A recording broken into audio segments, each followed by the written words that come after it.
Hi, చూస్తున్నారు కదా మొక్క.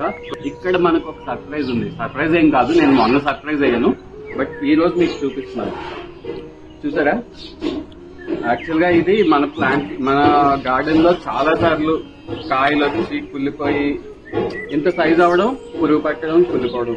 ఈసారి ఎలాగైనా నేను ప్రొడక్ట్ తీయాలి అని చెప్పి కాయ చూసారా ఎంత హెల్దీగా ఉందో. చూస్తున్నారా, ఒక్క మచ్చలేదు. ఇదేంటో తెలుసు కదా, మస్క్ మిలన్. దీనికి కవర్ తో ప్రొటెక్ట్ చేస్తున్నాను, లేదంటే పురుగులన్నీ కంపు చేసి, పురుగు ఒక్క ఏగా జస్ట్ వెళ్ళి కన్నం పెట్టిందా అంటే మొత్తం నాశనం చేసి వదిలేస్తుంది. బట్ నాకు ఈసారి ఎలాగైనా ప్రొడక్ట్ కావాలి అని చెప్పి పంతం పట్టి కూర్చున్నాను. యాక్చువల్గా ఈ కుండీలు కూడా తీయించేద్దాం అనుకుంటున్నాం, కాకపోతే ఈ కాయ ఉంది కాబట్టి ఇది కొంచెం ఎదిగి రైప్ అయిన తర్వాత తీద్దామని చెప్పి వెయిట్ చేస్తున్నాను అంతే. చూసారు కదా కాయ ఎంత హెల్దీగా ఉందో.